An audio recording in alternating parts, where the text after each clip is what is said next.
Well, hey, y'all. Here we are, turning to the book of Philippians together. And in verse 1, chapter 6, Paul starts with this amazing assurance to the believers in Philippi. He writes, "I'm sure of this, that he who began a good work in you will bring it to completion at the day of Jesus Christ." Paul is absolutely confident that every project God starts, he finishes. And that is good news for us as believers. It means that we can trust our Heavenly Father, that because he has chosen us, because he has saved us, well, he is not going to abandon the work that he has started. It means from the moment that we first believed all the way up until we are in glory with Jesus for all of eternity, God is going to see us through. He is going to do it. And yet Paul still writes in verse 27, "Church, let your manner of life be worthy of the gospel of Christ," which then raises this sort of question of, well, Paul, which is it? Is God going to carry the work to completion? Or do I have some sort of role to play in this where my life has to be worthy of the gospel of Jesus? And Paul says, yes, it's both. God's promise to complete the work that he begun in us is not something that he is just going to passively work in us. Rather, by his good design, he's called us to participate in that work that he himself is doing. Which is why Philippians doesn't end at verse 6, but Paul has 4 chapters of instruction and encouragement and exhortation to us, to the believers in Philippi, to us today. And trying to think of, all right, well, how do these two things work together? God's sovereignty, and he's going to be the one that ultimately completes the good work, and yet he's given me a role in that work, that I have effort that I need to make and things that I need to do that God is using to bring that work to completion.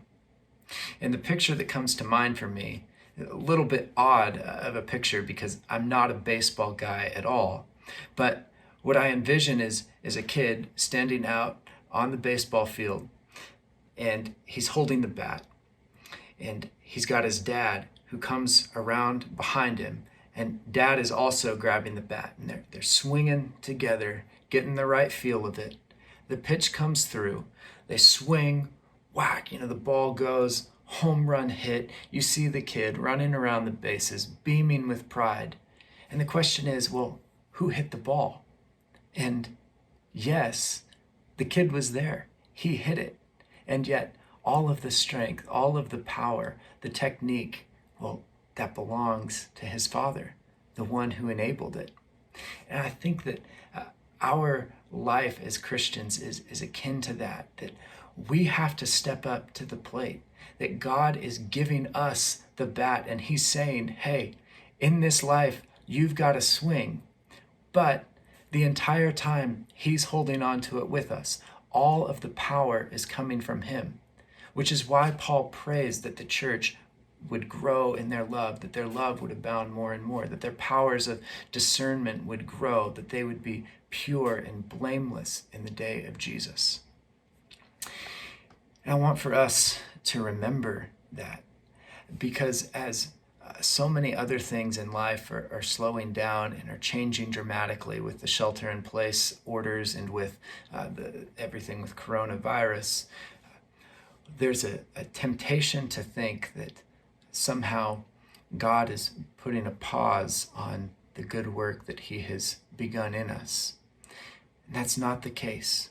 God is still completing the work that he started. He's not taking a day off from seeing us through until glory. And you don't play a passive role in that. You are an active participant in God's good work. And so, church, step up to the plate. Step up to the plate in your spiritual disciplines. Don't slack in communing with the Lord in his word and in prayer in this season. Continue to seek opportunities to grow in love for Jesus and for your family, for your roommates, for your neighbors. Continue to seek opportunities to serve, to not live a life of self-preservation, but like we'll see tomorrow in Philippians 2, a life of self-renunciation for the good of others and the glory of Jesus.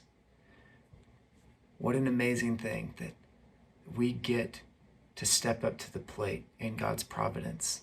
And what a precious gift to find that as we do, as we engage in this good work that God has called us to, we feel his loving arms come around us and empower us for every good work until he brings us to glory with Jesus.